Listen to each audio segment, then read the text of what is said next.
History of English literature, जिसमें आज का हमारा इम्पोर्टेंट जो पार्ट है वो सेंटर्ड है ऑगस्टन एज पे। यानी कि आज हम डिस्कस करेंगे ऑगस्टन एज, जो कि नियो क्लासिकल जब लिटरेचर हम पढ़ रहे हैं, तो उसमें मैंने आपको बताया है प्रीवियस वीडियो में कि उसको हमने 3 पार्ट्स में डिवाइड कर रखा है। फर्स्ट हमारा रेस्टोरेशन, देन उसके बाद ऑगस्टन आएगा, देन एज ऑफ जॉनसन आएगा। ठीक है, तो उस तरीके से हमने रेस्टोरेशन को वहां कंप्लीट कर लिया है और अब हम ऑगस्टन पीरियड को डिस्कस कर रहे हैं, यानी कि एज ऑफ पोप को डिस्कस कर रहे हैं। तो स्टार्ट करते हैं हमारा आज का important session with very warm welcome. Okay, so friends, this is the picture of Alexander Pope. ठीक है, अलेक्जेंडर पोप की ये पिक्चर है और आप इनको रिमाइंड रखिएगा, क्योंकि ये एज जो है ना इनके नाम से जानी जाती है। तो सोचिए इनका क्या इम्पोर्टेंट ऐसा कंट्रीब्यूशन रहा होगा इस एज में। तो हम सब कुछ डिस्कस करेंगे इस वीडियो में, कुछ भी नहीं छोड़ेंगे इस एज से रिलेटेड, और आप लोग लास्ट तक बने रहिएगा। ठीक है,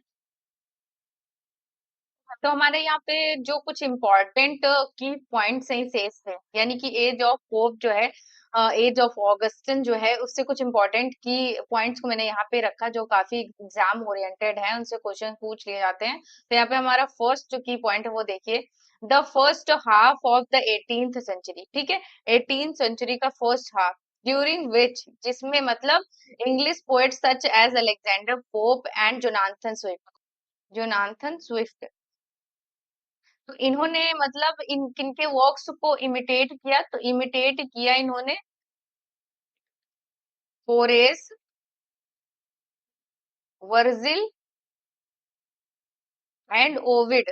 ठीक है, इनके लैटिन वर्क्स को, इनके ग्रेट लैटिन वर्क्स को इमिटेट करके किसमें लिखा, तो इंग्लिश में लिख के इंग्लिश ऑडियंस तक लेके पहुंचे। तो एक तरीके से एक ऑगस्टस एम्परर जैसी जो कैरेक्टरिस्टिक्स इनके वर्क्स में थी, वैसे ही मतलब इनके जब अलेक्जेंडर पोप ने इनका ट्रांसलेशन करके लिखा, इनसे प्रेरित होकर लिखा, तो वहां पर भी ऐसी चीजें वर्क्स में देखने को मिली। ठीक है, अब यहाँ पे देखिए इन्हीं के जैसे लाइक द क्लासिकल पोएट, जैसे कि क्लासिकल पोएट्स ने किया था, जिससे ये इंस्पायर हुए थे, तो इन्होंने जो ऑगस्टिन राइटर्स थे, जैसे कि अलेक्जेंडर पोप हो गए, जोनाथन स्विफ्ट है, इन्होंने भी क्या हुआ, इन्वेस्ट किया पॉलिटिकल एंड फिलोसफिकल आइडियाज को अपने थॉट्स में। ठीक है, और किस तरीके का वर्ड्स यूज किया, किस तरीके की राइटिंग स्टाइल यूज की, तो इन्होंने सैटारिकल वर्ड्स में पॉलिटिकल एंड फिलोसफिकल वर्क लिखे। ठीक है, अपने आइडियाज को प्रेजेंट किया किसके थ्रू, सैटारिकल वर्ड्स के थ्रू। क्लियर, तो इस तरीके से आप देखिए कि ऑगस्टन एज क्यों बोली जाती है। ऑगस्टन एज इसलिए बोली जाती है क्योंकि ये जो हमारे लैटिन पोएट्स थे, ये किसकी रेन में थे, तो एम्पेरर ऑगस्टस से थे। ठीक है, that's why we called the Augustan age, क्योंकि इन्हीं के वर्क को इमिटेट करके वर्क लिखा था अलेक्जेंडर पोप और जोनाथन स्विफ्ट जैसे पोएट्स ने। क्लियर, तो यहाँ ये हमारा इंपॉर्टेंट पॉइंट क्लियर हो जाता है। यहाँ पे नेक्स्ट पॉइंट देखिए कि क्या कह रहा है, Augustan literature sometimes referred to misleadingly as Georgian literature is a style of British literature produced during the reign of Queen and King George I and George II in the first of 18th century and ending in 1740s। ठीक है, तो अब बताइए कि क्यों इसको बोला जाता है। तो यहाँ पे आपको पता होना चाहिए कि उस टाइम पे रेन किसकी थी, तो जो ऑगस्टिन एज चल रही थी, तो उसमें रेन थी क्वीन एंड उसके बाद queen king George first and George second. ठीक है, George second, that's why we called the Georgian literature. ठीक है, इस वजह से इसको बोला जाता है क्या, जॉर्जियन लिटरेचर। देखिए बहुत इंपॉर्टेंट इंपॉर्टेंट पॉइंट्स है, इतना मतलब डेप्थ में जाके और इतना फन वे में चीजें क्लियर करवाना लिटरेचर को बहुत आसान बना दिया है मैंने। ठीक है, जॉर्जियन लिटरेचर, तो क्लियर हो गया होगा कि जॉर्जियन लिटरेचर अगर आपसे पूछा जाए तो वही ये ऑगस्टिन पीरियड का ही है। और जॉर्जियन इसलिए बोला जाता है क्योंकि इसमें किंग जॉर्ज और जॉर्ज सेकंड यहाँ पे रूल कर रहे थे, उन्हीं का रेन था, और that's why we called the Georgian literature. ठीक है, तो ये कॉन्सेप्ट यहाँ पे क्लियर हो गया। इम्पोर्टेंट पॉइंट क्या है, the Augustan age sometimes referred to as the 18th century literature, जिसको 18th सेंचुरी लिटरेचर बोला जाए, 1700 से लेकर 1800 तक रहा, is regarded as pivotal era. In the development of English literature. English literature के टाइम को मतलब डेवलपमेंट में ये अलेक्जेंडर पोप और ये ऑगस्टिन एज या जॉर्जियन एज काफी ज्यादा इंपॉर्टेंट हो जाते हैं। ठीक है, क्लियर। तो ये पॉइंट देखिएगा, it was characterised by a revival of new classical principles. New classical principles की यहाँ पर रिवाइवल हुआ है। दैट एम्फेसाइज्ड इंटेलिजेंस, जो कि इंटेलिजेंस को बढ़ाया, उस पे ज्यादा काम किया, मोरालिटी पे एंड रीजन पे। ठीक है, यानी कि ये एज किस तरीके की थी जिसमें आप इंटेलिजेंस की बात करते थे, मोरालिटी एंड रीजन की बात करते थे। ठीक है, और नेक्स्ट हमारा पॉइंट है, this period's writing served as reflection of shifting social, political and cultural environment. ठीक है, तो यहाँ पे क्या हो, किस तरीके से मतलब जो एक पीरियड होता नहीं कि सोशल जो शिफ्टिंग होती है, पॉलिटिकल एंड कल्चर इन्वायरमेंट की जो शिफ्टिंग है, यानी कि जो एलिजाबेथन के में कल्चर था वो यहाँ पे नहीं था। यानी कि किस तरीके से इम्प्रूवमेंट हुआ, वहां रिनेसा आया, देन उसके बाद नियो क्लासिसिज्म आया, तो इस तरीके, इसके बाद प्यूरिटन, रिनेसा के बाद आता है प्यूरिटन, प्यूरिटन के बाद आता है ये हमारा नियो क्लासिज्म। तो ये किस तरीके से मतलब एक तरीके शिफ्टिंग हुई, सोशल ऑर्डर में हुआ और सोशल हायरार्की में हुआ, पॉलिटिकल सिस्टम में आपको एक तरीके से शिफ्टिंग देखने को मिलेगी, और कल्चर में भी आप एक तरीके की शिफ्टिंग देखने को मिलेगी। ठीक है, फिर प्यूरिटन, देन उसके बाद आता है नियो क्लासिज्म,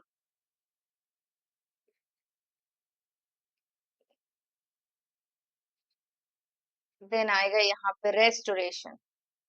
ठीक है, इस तरीके से ये पीरियड्स हैं, इनको याद रखिएगा और आगे बढ़ते हैं। सो अब हम देखेंगे कि important writers of Augustan age के इम्पोर्टेंट राइटर्स को देखेंगे और उनके वर्क्स के बारे में जानेंगे, जो कि एग्जाम में ज्यादातर वर्क ही पूछे जाते हैं, और किसी मतलब पूछ लिया गया कि अलेक्जेंडर पोप या फिर किसी और writer, Jonathan Swift, Samuel Johnson, तो ये सब किस एज से बिलोंग करते हैं, इस तरीके का भी क्वेश्चन पूछा जा सकता है। और कोई वर्क दे दिया गया तो उसका जॉनर पूछा जा सकता है कि इसका जॉनर क्या है। ठीक है, तो यहाँ पे अलेक्जेंडर पोप हमारा फर्स्ट राइटर हो जाते हैं ऑगस्टन एज के, जो कि एज ऑफ पोप, यानी कि यहाँ पे मैं लिख दे रही हूँ एक बार फिर से कि इसको जॉर्जियन लिटरेचर, जॉर्जियन लिटरेचर,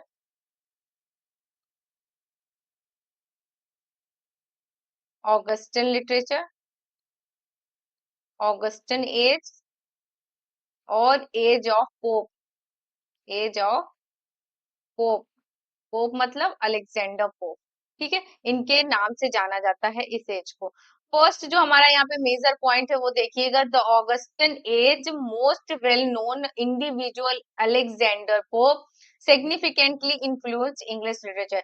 यानी कि इंडिविजुअली अलेक्जेंडर पोप का बहुत ज्यादा कंट्रीब्यूशन है ऑगस्टन एज में। That's why we call the age of Pope. यानी कि इतना ज्यादा इसमें इनका इन्फ्लुएंस रहा है, इतना सिग्निफिकेंट रोल रहा है इंग्लिश लिटरेचर में इस एज के दौरान, तो इनका इम्पैक्ट बहुत ज्यादा रहा है इस एज में।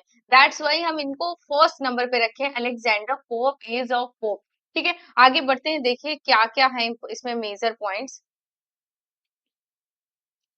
सो यहाँ पे जो नेक्स्ट पॉइंट हमारा ये है कि Pope is renowned for his poetic brilliance. ठीक है, and his works source of his extraordinary talent for wit and satire. इनके वर्क्स जो थे वो उनमें बहुत ही एक पोएटिक ब्रिलियंस आपको देखने को मिलेगी, और एक एक्स्ट्रा ऑर्डिनरी टैलेंट जो था, जो उनका मतलब वो अपना विट और सटायर जो यूज करते थे, उसके लिए एक एक्स्ट्रा ऑर्डिनरी जो टैलेंट होना चाहिए एक पोएट के अंदर, वो आपको अलेक्जेंडर पोप के अंदर देखने को मिलेगा। ठीक है, ये पॉइंट जो है यहाँ पे, ये पॉइंट रिलेटेड है इनके वर्क से। His significant writing include the rape of the lock. ठीक है, ये इनका वर्क है, एंड एसे ऑन क्रिटिसिज्म। ठीक है, ये बहुत इंपॉर्टेंट वर्क्स है, याद रखिएगा, क्योंकि आप प्रोमिनेंट फिगर को पढ़ रहे हैं, किसी भी एज का किसी भी लिटरेचर में उस एज के प्रोमिनेंट फिगर जो है, उनके वर्क्स काफी ज्यादा इंपॉर्टेंट हो जाते हैं, और एक कुछ ऐसे वर्क्स होते हैं जिसकी वजह से उनको बहुत ज्यादा पॉपुलैरिटी मिलती है, उन वर्क्स को याद रखना बहुत ज्यादा जरूरी है। The rape of the lock and essay on criticism. ठीक है, in which he exhibit his keen social observation। ठीक है, इसमें इनका एक तरीके से जो इन्होंने अपने आसपास महसूस किया, एक्सपीरियंस किया, एक कीन ऑब्जर्वेशन आपको इनके वर्क्स में यहाँ पे देखने को मिलेगी, और एक तरीके की जो वर्ड्स राइटिंग प्रोवेस होती है वो यहाँ पे आपको देखने को मिलेगी। और Pope's poetry is distinguished by its painstaking detail work, elegant language, and sharp social commentary. Sharp social commentary किस तरीके से होती है? तो जब आप सटायर का यूज करते हैं, ठीक है, सटायर का, तो आपको सटारिकल वे में जब आप कोई चीज कहेंगे, आयरॉनिकल वे में कहेंगे, तो वो एक तरीके से एक शार्प सोशल कमेंट्री बोली जाती है, यानी कि आपने अपनी बात भी कह दी और लोग उस पे हंस भी दिए, लेकिन आप वो बात ना, वो आप जाके बाद में रियलाइज भी करेंगे कि हाँ, उस बात का डबल मीनिंग सेंस होता है, ठीक है। यानी कि कोई बात कहने का एक डबल मीनिंग सेंस होता है, एक तो हंसी वाला भी होता है, एक होता है कि उसमें बहुत गहराई छिपी होती है, तो सटायर वही चीज है, ठीक है। So next important poet is Jonathan Swift. The Augustan age author Jonathan Swift had a major effect on English literature. इनका काफी ज्यादा major impact रहा English literature में, और Swift का जो है best known for his master work जो कि बोला जाता है Gulliver's Travel, गुलिवर्स ट्रेवल्स, ठीक है। और जिस जो इनका मैग्नम ओपस वर्क बोला जाता है, और जिसमें but all of his work exhibit the razors of wit and mastery of satire, ये भी मतलब सटायर के लिए जाने जाते हैं, और इनका ये मैग्नम ओपस वर्क है, याद रखिएगा, पूछ लिया जाता है गुलिवर्स ट्रेवल्स को किसने लिखा है, तो जोनाथन स्विफ्ट इसका राइट आंसर हो जाते हैं। और इस तरीके से हमने यहाँ पे दो मेजर राइटर्स को कवर कर लिया है। नेक्स्ट हमारे जो राइटर है वो है रिचार्ड स्टील, इनको पढ़िएगा। English literature was significantly influenced by western age authors, Richard Steele इनसे काफी ज्यादा इन्फ्लुएंस है। और नेक्स्ट पॉइंट है ही को founded the Spectator journal with Joseph Addison, ठीक है, ये किस लिए जाने जाते हैं? तो ये को फाउंडर थे किसके साथ? द स्पेक्टेटर जो जर्नल था उसमें जोसेफ एडिसन के साथ, making a significant contribution to the development of monthly essay journal, ठीक है, मंथली ऐसे जो जॉनर था उसमें इनका कंट्रीब्यूशन था। और यहाँ पे किसके साथ को फाउंडेड थे? तो द स्पेक्टेटर जो जर्नल था विद जोसेफ एडिसन के साथ, ठीक है। इस तरीके से इन्होंने क्या किया, जो मंथली ऐसे जॉनर था उसमें इनका एक सिग्निफिकेंट कंट्रीब्यूशन हो जाता है, ठीक है। तो रिचार्ड स्टील की जो राइटिंग है उसमें आपको क्या क्या देखने को मिलेगा? तो witty social criticism, moral sensibility and social criticism all को एग्जिस्टेड इन स्टील्स राइटिंग, तो ये सारी चीजें आपको इनकी राइटिंग में देखने को मिलेगा। नेक्स्ट पॉइंट है he investigated a variety of topics through the Spectator, यानी कि स्पेक्टेटर जो था इनका जर्नल था, मतलब इनका जो था जर्नल पेपर था, ठीक है, एस्से का, तो उसमें ये इन्वेस्टिगेट करते थे बहुत सारे topics such as politics, society and human nature के बारे में।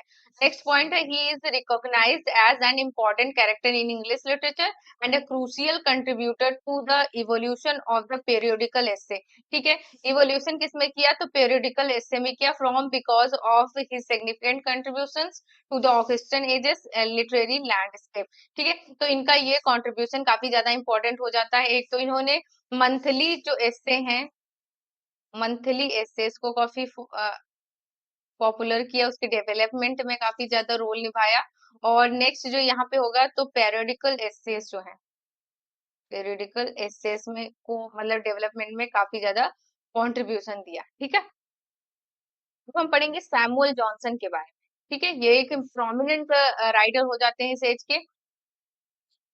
The Augustan age author Samuel Johnson is remembered for his lasting contribution to English literature, ठीक है, लॉन्ग लास्टिंग जो इनका कंट्रीब्यूशन है इंग्लिश लिटरेचर में, उसके लिए हमेशा याद किए जाएंगे सैमुअल जॉनसन, ठीक है।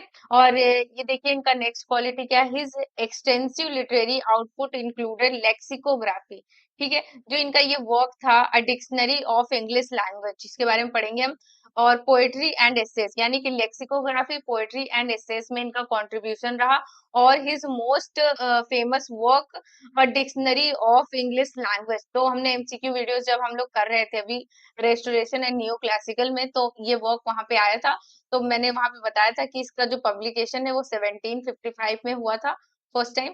और ये इनका काफी ज्यादा, और इस तरीके का जो लेक्सिकोग्राफी में इस तरीके का ये पहला वर्क था, तो a dictionary of English language. ठीक है, क्लियर हो गया। तो ये वर्क जरूर याद रखिएगा, काफी ज्यादा इंपॉर्टेंट हो जाता है और ये पूछे भी जाते हैं। वर्क्स जो मेन वर्क्स होते हैं वो जरूर पूछे जाते हैं, जिनकी वजह से जैसे कि कोई वर्क हुआ जो पहली बार इस जॉनर में लिखा गया, इस स्टाइल में लिखा गया, तो उन वर्क्स को जरूर याद रखिएगा। ठीक है, यहाँ पे देखिए कि Johnson's literary criticism and biographical writing such as the lives of the poets, यानी कि ये वर्क्स भी किसका है, तो ये सैमुअल जॉनसन का है, जो कि एक literary criticism and biographical work है। Demonstrated his extensive literary understanding and unique writing style, जिसमें आपको इनकी ये क्वालिटीज देखने को मिलेंगी। और ये किस तरीके का वर्क है, तो literary criticism and biographical writing में ये वर्क है, the lives of the poets. ठीक है, सो नेक्स्ट यहाँ पे राइटर हमारे हैं जेम्स बॉसवेल। ठीक है, 18th सेंचुरी में ये जो हमारे ऑथर है James Boswell is well known for his eminent biographical book. ये किस लिए जाने जाते हैं, तो इनकी ये बायोग्राफिकल बुक है, कौन सी, the life of Samuel Johnson. ठीक है, तो आप यहाँ पे बिल्कुल ये नोट डाउन कर लीजिए कि इस बुक का जो ये बुक लिखा है, the life of Samuel Johnson. ठीक है, तो ये वर्क जो है बायोग्राफिकल वर्क है, और किसने लिखा, तो ये जेम्स बॉसवेल ने लिखा है। ये याद रखिएगा, बहुत ज्यादा इंपॉर्टेंट हो जाता है यहाँ पे।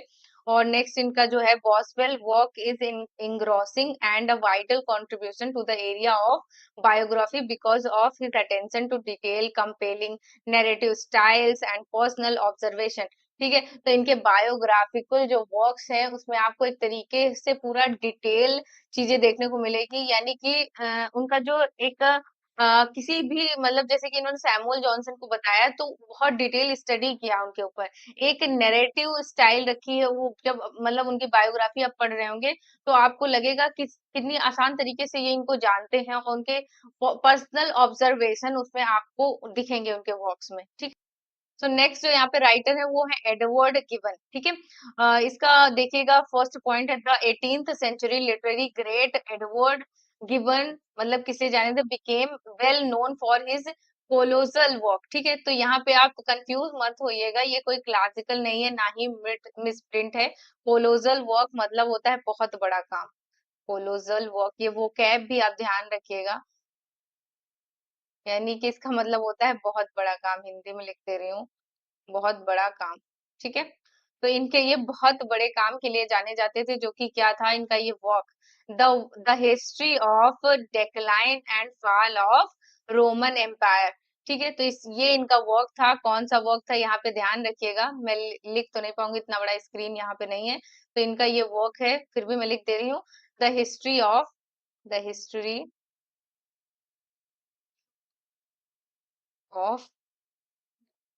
The decline and fall of Roman empire, fall of the Roman empire. देखिए मैं लिख इसलिए ले रही हूँ क्योंकि आपको इससे तो मतलब थोड़ा सा अटेंटिव होके जब आप चीजें देखने से विजुलाइज कर लेंगे तो वो ज्यादा टाइम तक हमारे माइंड में कंस्ट्रक्ट रहती हैं। ठीक है, तो ये ध्यान रखिएगा, एडवर्ड गिवन का ये फेमस वर्क है the history of the decline and fall of the Roman empire, जो कि एक कोलोसल वर्क है, इसके लिए जाने जाते हैं। और नेक्स्ट पॉइंट देखते हैं कि क्या है। नेक्स्ट पॉइंट यहाँ पे है as it exhaustively details in the lengthy period of Roman empire's decline and eventual fall, जो कि मतलब ये काफी ज्यादा डिटेल वर्क है और लेंथी पीरियड को इन्होंने इसमें दिखाया कि कैसे रोमन एम्पायर्स का डिक्लाइन होता है और फिर किस तरीके से उनका फॉल हो जाता है। जो इनका क्या मैग्नम ओपस वर्क बोला जाता है, मैग्नम ओपस मतलब मास्टरपीस होता है, किसी भी राइटर का कोई ना कोई एक वर्क ऐसा जरूर होता है, वो उसका मैग्नम ऑपस बन जाता है। ठीक है, और यहाँ पे continues to foundational contribution to historical literature, जिसमें जिसको इनको हिस्टोरिकल लिटरेचर में एक तरीके से फाउंडेशन का काम किया इनका ये वर्क। और यहाँ पे नेक्स्ट पॉइंट है his work is well respected in the history community because of his meticulous research, insight, analysis and persuasive writing. ठीक है, तो इनका जो इतना इन्होंने रिसर्च किया है रोमन एम्पायर के बारे में, उसके बारे में लिखा तो, और एक इंसाइटफुल एनालिसिस किया, तो वो सब क्या हुआ, मतलब हिस्ट्री कम्युनिटी जो है उसमें काफी ज्यादा इनको रिस्पेक्ट मिली, और ये उसके लिए काफी ज्यादा जाने जाते हैं। एक तरीके से फाउंडेशन का काम किया इन्होंने उस टाइम के पीरियड को समझने के लिए, ठीक है। तो next यहाँ पे हमारे हैं थॉमस ग्रे, काफी ज्यादा इंपॉर्टेंट है। An important influence on English literature was made by Thomas Gray, a renowned poet of the 18th century. इनका फेमस वर्क है elegy written in a country churchyard, ठीक है। His most well known composition is admired for its poetic excellence, ठीक है, जो कि admire किया जाता है किस लिए, तो इनके जो पोएटिक एक्सीलेंस है इसके लिए। और इनका ये काफी ज्यादा इंपॉर्टेंट वर्क है, याद रखिएगा। कौन सा, तो elegy written in in a country churchyard, Thomas Gray, ठीक है, थॉमस ग्रे ने इसको प्रोड्यूस किया है। तो आगे बढ़ते हैं। नेक्स्ट जो यहाँ पे हमारे राइटर हैं वो है Oliver Goldsmith. Goldsmith is not for his ability as a poet, playwright and novelist, यानी कि ये पोएट भी थे, प्ले राइट भी थे और एक नॉवेलिस्ट भी थे, तो जिसके लिए इनको जाना जाता है। और इनके वर्क्स में मेनली क्या, रोमांटिक एस्थेटिक यहाँ पे सबसे ज्यादा कैप्चर हुआ है इनके वर्क्स में। और नेक्स्ट पॉइंट है हिज वाइडली लव्ड बुक, इनकी एक लव्ड बुक है, यानी कि इनकी एक बहुत ज्यादा फेमस पॉपुलर बुक है। लव्ड बुक मतलब बहुत ज्यादा जो पॉपुलर होती है, लोगों का बहुत ज्यादा उसके बहुत ज्यादा ऑडियंस होती है जो उसको पसंद करती है, बहुत सारे रीडर्स होते हैं, ठीक है। तो उसमें इनका जो ये फेमस वर्क था, द विकार ऑफ वेकफील्ड। द विकार ऑफ वेकफील्ड किसने लिखा, तो ओलिवर गोल्ड स्मिथ। लिख देती हूँ इसलिए कि आपको याद रहे, बाकी तो लिखा है ही है, लेकिन अटेंटिव होने के लिए कुछ ना कुछ तो लिखना चाहिए ना। द विकार ऑफ वेकफील्ड, ओलिवर गोल्डस्मिथ, जिसमें इन्होंने एक्सप्लोर किया है फैमिली, मोरालिटी एंड रिसाइलेंस की थीम यहाँ पे देखने को मिलेगी। नेक्स्ट इनका इंपॉर्टेंट वर्क है द वेल नोन पोएम, एक इनकी पोएम है द डिजर्टेड विलेज, ठीक है, द डिजर्टेड विलेज, जिसको इन्होंने लिखा है ओलिवर गोल्डस्मिथ ने, ठीक है। तो यहाँ पे इनके इंपॉर्टेंट टू वर्क्स आपको ध्यान रखना है, द विकार of Wakefield and the deserted village, ठीक ठीक है। सो यहाँ पे नेक्स्ट हमारे हैं विलियम कॉपर, जो कि काफी ज्यादा इंपॉर्टेंट पोएट हो जाते हैं 18th सेंचुरी के। और Cowper is renowned for his reflective and moving poetry which shows a deep sensitivity and a keen knowledge of human nature, ठीक है। तो एक तरीके से आपको इनके वर्क्स में एक कीन नॉलेज, यानी कि बहुत गहराई तरीके से ह्यूमन नेचर की समझ यहाँ पे दिखेगी, और डीप सेंसिटिविटी यानी काफी इमोशनल चीजें आपको देखने को मिले। ये यानी कि जो पोएट है वो पूरी तरीके से डूबा हुआ होगा, बहुत ज्यादा लगेगा कि उसने उस अपने पर्सनल एक्सपीरियंसेस वो लिख रहा है, ऐसा आपको लगेगा, ठीक है। तो इस तरीके से इनकी एबिलिटीज थी। One of the well known work जो है इनका, one of the his most well known work, the task इनका वेल नोन वर्क है, ठीक है। और blend philosophical consideration with vivid depiction of rural life, ठीक है। तो यहाँ पे इनका ये काफी फेमस वर्क हो जाता है। द टास्क ये किसका है, तो यहाँ पे याद रखिएगा कि ये जो वर्क है ये किसका है, तो ये है विलियम कॉपर का, ठीक है। The task William copper, William copper, William copper, ठीक है। ये यहाँ पे हो जाता है किस, ये the task, clear. Next question पे चलते, सॉरी नेक्स्ट स्लाइड पे चलते हैं। तो नेक्स्ट जो हमारे इम्पोर्टेंट राइटर हो जाते हैं, रॉबर्ट बर्न्स है वो, और फेमस स्कॉटिश पोएट थे ये। Robert Burns who lived in 18th century is highly regard in literary history. Literary history में इनको काफी ज्यादा याद किया जाता है। Burn knows as the bard of Scotland, यानी कि इनको किस लिए जाना जाता है, तो इनको बोला जाता है बार्ड ऑफ स्कॉटलैंड, ठीक है। जैसे कि शेक्सपियर को बोला जाता है बार्ड ऑफ एवन, उसी तरीके से यहाँ पर रॉबर्ट बर्न्स जो है इनको बार्ड ऑफ स्कॉटलैंड बोला जाता है, यानी कि ये स्कॉटिश थे, that's why we called the bard of Scotland. His compositions which include well known songs like Auld Lang Syne, ठीक है, ये है, ये और एंड टू अ माउस, ठीक है। तो ये वर्क्स हैं जिनको किसने लिखा है, तो रॉबर्ट बर्न्स ने लिखा है, रॉबर्ट बर्न्स ने वर्क्स लिखे हैं।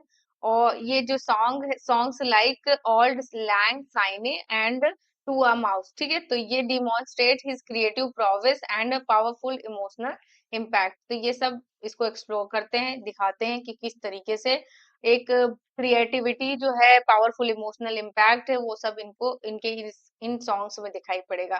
क्लियर? सो विलियम ब्लेक यहाँ पे आ जाते हैं। William Blake, a brilliant romantic poet and artist, has a prestigious place in the world of English literature.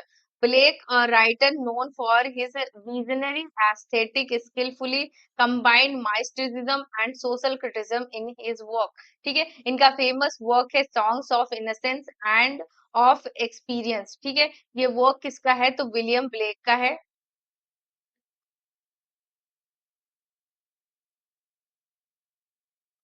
जो इनका वर्क है, इसमें बहुत सारी पोएम्स का कलेक्शन है।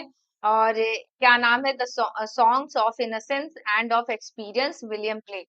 ठीक है, अब हम आगे नेक्स्ट जो हमारे ऑथर हैं या नेक्स्ट राइटर पोएट जो भी हैं उनकी तरफ बढ़ते हैं।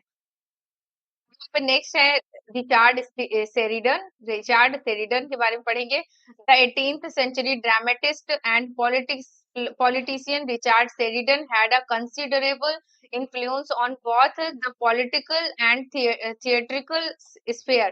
ठीक है, जिसका इनका मतलब जो इन्फ्लुएंस था वो बहुत पॉलिटिकल भी था, थिएट्रिकल स्फेयर पे भी था। और ये एक ड्रामेटिस्ट से पॉलिटिशियन भी थे, यानी ड्रामेटिस्ट होने के साथ साथ ये एक पॉलिटिशियन भी थे। और नेक्स्ट जो हमारा पॉइंट है, Sheridan was a celebrated playwright known for his wit and astute social observation। and next है his work such as the rivals। ठीक है, ये वर्क याद रखिएगा, the rivals and the school of scandal. School of scandal, ये तो work पूछा भी गया है। द स्कूल ऑफ स्कैंडल, यहाँ पे लिख देती हूँ, the school of scandal and the the rivals. ठीक है, तो ये दोनों वर्क किसके हैं? तो ये दोनों वर्क हैं रिचार्ड शेरिडन के, जो कि क्या थे? ये एक ड्रामेटिस्ट के साथ साथ ये एक पॉलिटिशियन भी थे। क्लियर? तो यहाँ पे हमारा रिचार्ड शेरिडन से जुड़े जितने भी फैक्ट्स थे वो हमने यहाँ पे क्लियर कर लिया। नेक्स्ट जो हमारे यहाँ पे वर्क जिनका हम पढ़ेंगे तो वो है विलियम गॉडविन। विलियम गॉडविन जो है, ये William Godwin, a significant author and philosopher of 18th century, had a significant impact on development of political and philosophical discourse। ठीक है, पॉलिटिकल एंड फिलोसॉफिकल जो राइटिंग है उसके उस पे इन्होंने काफी ज्यादा वर्क किया और इसके लिए जाने जाते हैं, यानी इसके डेवलपमेंट के लिए जाने जाते हैं। 18th सेंचुरी के एक ऑथर और फिलोसफर थे, यानी कि ये क्या क्या थे? तो ये एक ऑथर थे और फिलोसफर थे। ठीक है,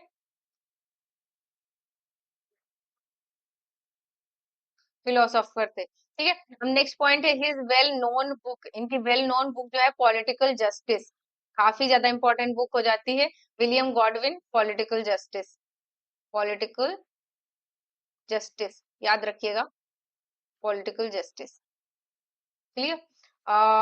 Introduced radical concept that went against conventional wisdom and were based on anarchism and individual freedom। ठीक है, तो ये पॉलिटिकल जस्टिस है, तो पॉलिटिक्स के जो मतलब कॉन्सेप्ट्स हैं उनको बताया है कि किस तरीके से वो इंडिविजुअल फ्रीडम पे, किस तरीके से अनार्किज्म और इन सब चीजों पे इन्होंने लिखा है। ठीक है, क्लियर? तो एक पॉलिटिकल जस्टिस की बात किया है इन्होंने इस वर्क में। Political justice, William Godwin, author और फिलोसफर थे 18th सेंचुरी के। क्लियर? नेक्स्ट जो यहाँ पे पॉइंट है, he explored the complexity of human nature and the oppressive effect of power in his book. इनकी एक बुक थी कैलेब विलियम्स। ठीक है, कैलेब विलियम्स। तो ये बुक किसकी है? तो यहाँ पे फिर से लिख दे रही हूँ, विलियम गॉडविन, विलियम गॉडविन। ठीक है, तो ये इनकी इंपॉर्टेंट बुक हो जाती है, जो एक्सप्लोर करती human nature and oppressive effect of power. ठीक है, किस तरीके से ह्यूमन पे, नेचर पे एक जब किसी पे एक ऑपरेसिव इफेक्ट होता है पावर का, यानी कि बहुत डोमिनेंट पावर होती है, तो उसका क्या इफेक्ट होता है, उसको उन्होंने इस बुक में डिस्कस किया है। नेक्स्ट जो ऑगस्टन एज के राइटर होते हो जाते हैं वो हैं होरेस वालपोल। ठीक है, Horace Walpole, the 18th century author and politician Horace Walpole made a significant impact on both literature and cultural history। His book The Castle of or Otranto is widely regarded as one of the founding novel of the Gothic genre, यानी कि अब यहाँ पे मैं लिख दे रही हूँ फिर से क्योंकि इसका कुछ स्पेशल है। The castle of Otranto, the castle of Otranto, ठीक है। ये वर्क है, ये कौन से जॉनर है, तो ये गोथिक नॉवेल, गोथिक नॉवेल। यहाँ पे ये क्लियर हो जाता है, Gothic genre and represent a turning point in the evolution of this form. इस जो फॉर्म को इन्होंने यूज किया था गॉथिक जॉनर को, इसके इवोल्यूशन में काफी ज्यादा इन्होंने यहाँ पे इम्पोर्टेंट रोल निभाया। ठीक है। द कैसल ऑफ ओट्रैंटो किसका है, तो होरेस वालपोल का है। जॉनर क्या है, तो ये एक गोथिक नॉवेल। क्लियर। नेक्स्ट यहाँ पे देखिए, Ann Radcliffe, the late 18th century author Ann Radcliffe made substantial contribution to the Gothic literary subgenre. ठीक है, तो इन्होंने भी गोथिक लिटरेचर में काम किया। Radcliffe's book such the mysteries, the mysteries of Udolpho, the mysteries of Udolpho and the Italian. ठीक है, दो वर्क्स यहाँ पे हैं, the mysteries, the mysteries of Udolpho, Udolpho. और जो नेक्स्ट हमारा वर्क है, द इटालियन, द इटालियन।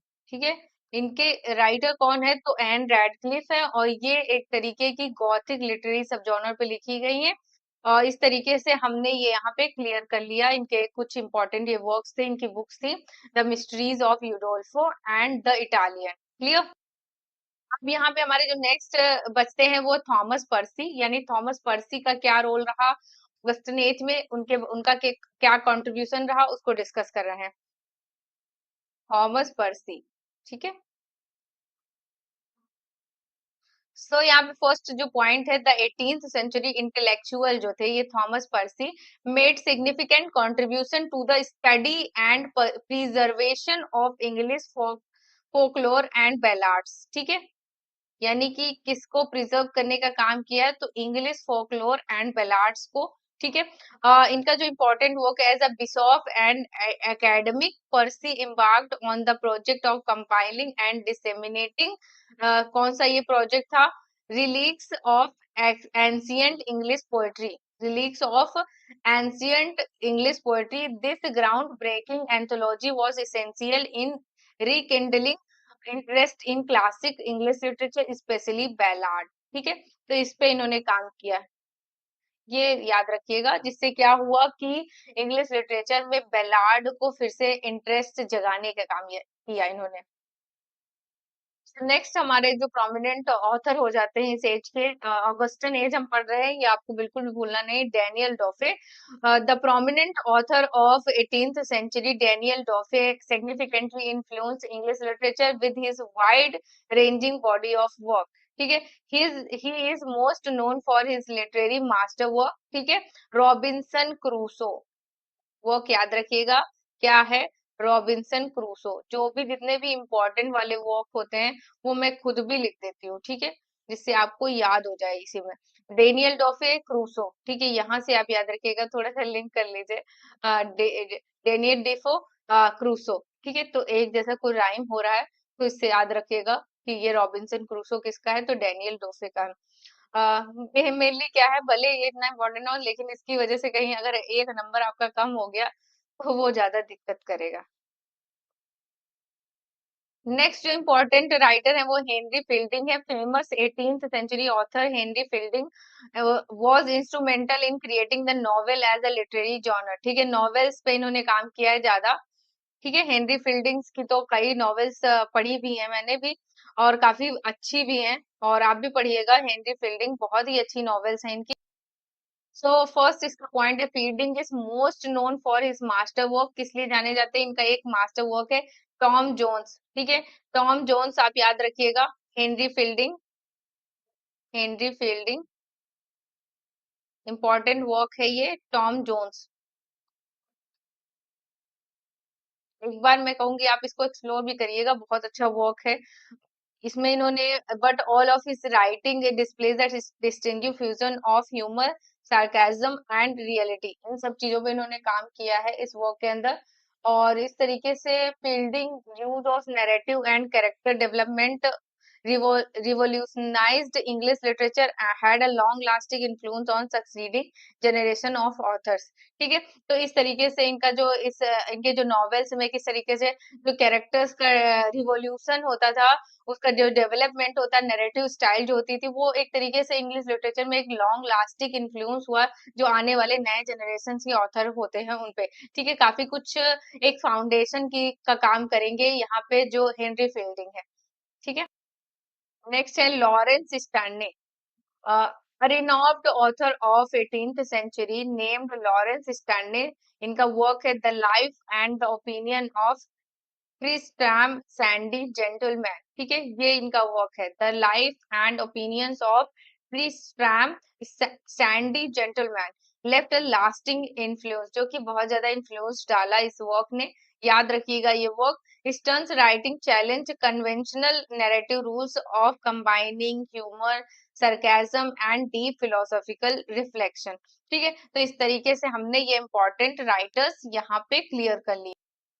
अब हम यहाँ पे कुछ ग्लॉसरी टर्म्स जो हैं जो ऑगस्टन एज से बिलोंग करते हैं, कुछ लिटरेरी टर्म्स को हम डिस्कस कर लेते हैं जो काफी इंपॉर्टेंट हो जाते हैं, क्योंकि डायरेक्ट आपको एज से उठा के ये टर्म पूछ लेगा इसका मतलब बताइए, वो आपको पता होना चाहिए। ठीक है, तो यहाँ पे हमारा जो फर्स्ट है वो है एम्पेरिज्म। ठीक है, इसका क्या मतलब होता है? Is the idea that learning comes from combination of experience and observation.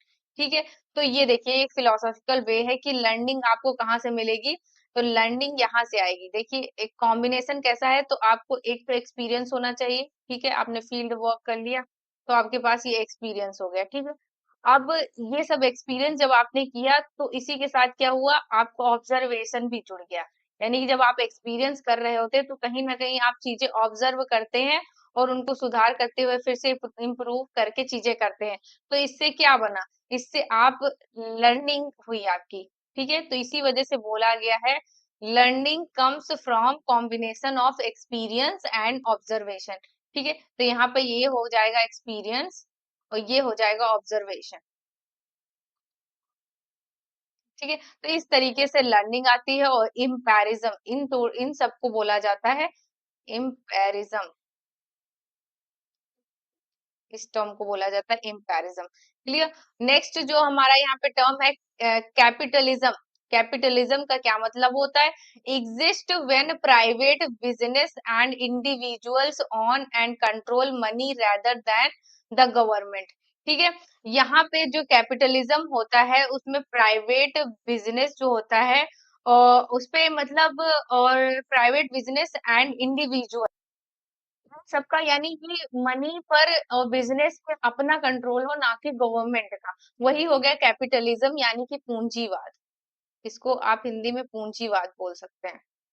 ठीक है, तो ये हमने यहाँ पे टर्म क्लियर कर लिया। नेक्स्ट हमारा जो टर्म है वो है पॉलिटिकल सटायर। ठीक है, political satire is when humour in literature, drama, poetry, TV और फिल्म, इन सब में जो ह्यूमर, हंसी डाली जाती है, is use to point out the folly और डबल स्टैंडर्ड्स ऑफ पॉलिटिशियंस और देयर पॉलिसीज। ठीक है, तो पॉलिटिशियन एंड जो पॉलिटिशियन और जो पॉलिटिक्स करते हैं, यानी उनकी जो पॉलिसीज है उनको डबल स्टैंडर्ड्स के थ्रू, एक ह्यूमर के थ्रू प्रेजेंट किया जाए तो उसको पॉलिटिकल सटायर कहते हैं। लेकिन इसमें पॉइंट किसको दिया जाता है? इसमें पॉलिटिशियंस को और उनकी पॉलिसीज को पॉइंट आउट करके किसको बनाया जाता है? ह्यूमर को क्रिएट किया जाता है। ठीक है, तो अब हम देखेंगे सटायर क्या है। सटायर काफी ज्यादा फेमस था ऑगस्टन एज में। Satire is a way of making fun of people, often politicians और ideas by using irony, exaggeration and humor. This idea is to ridicule the person or ideas to show it for what it really mean is। ठीक है, तो यानी कि आप जब किसी बात को कहना भी चाहते हैं लेकिन आप उसको थोड़ा सा ह्यूमर का टच दे दें, ठीक है, फन का टच दे दें। यानी डबल मीनिंग, जो स्टैंड अप कॉमेडी आपने देखी होगी, तो स्टैंड अप कॉमेडी क्या है? स्टैंड अप कॉमेडी आपको किसी तरीके का उसमें सोशल इशू भी दिखेगा, ठीक है, आपकी रिलेटेबल प्रॉब्लम्स भी दिखेंगे, लेकिन आप उस पे हंस भी रहे होते हैं। राइट, मैंने सही कहा ना कि आपको स्टैंड अप कॉमेडी में एक इशू पे वो इंसान बात कर रहा है, लेकिन वो इस तरीके से बात कर रहा है, इस टेक्निक से बात कर रहा है कि आप उस पे हंस भी रहे हैं, लेकिन वो बहुत गहरी बात कर रहा है कि आप जाके अगर वहां से उठेंगे तो उसी बात को जब आप सोचेंगे तब आपको पता चलेगा कि हाँ, वो बात तो सही कह रहा था। ठीक है, ये बात हुआ है सटायर में। फ्रेंड्स, यहाँ पे हमने कंप्लीट कर लिया है ऑगस्टन एज को, जॉर्जियन एज को एंड एज ऑफ वर्क को। ठीक है, तो ये तीनों एक ही है, तो इन सबको हमने कंप्लीट कर लिया है। इस वीडियो में हमने थ्योरी पार्ट जितना भी हो सकता था, इससे जुड़े मेजर जो राइटर्स थे, उनके इंपॉर्टेंट वर्क्स थे, जो लिटरेरी टर्म्स इस टाइम पे थी, उनसे की फैक्ट्स, सब कुछ हमने ऑगस्टन ए से यहाँ पे कंप्लीट कर लिया है। और अगर आपको वीडियो अच्छा लगे तो आप प्लीज इस चैनल को सब्सक्राइब करें, वीडियो को लाइक करें, ज्यादा से ज्यादा शेयर करें। अगर कोई आपका फीडबैक है तो प्लीज मैं आपसे रिक्वेस्ट करती हूँ, अच्छा है या बुरा है, प्लीज कमेंट जरूर करिए, क्योंकि कमेंट, आपका फीडबैक मेरे लिए काफी ज्यादा इंपॉर्टेंट हो जाता है।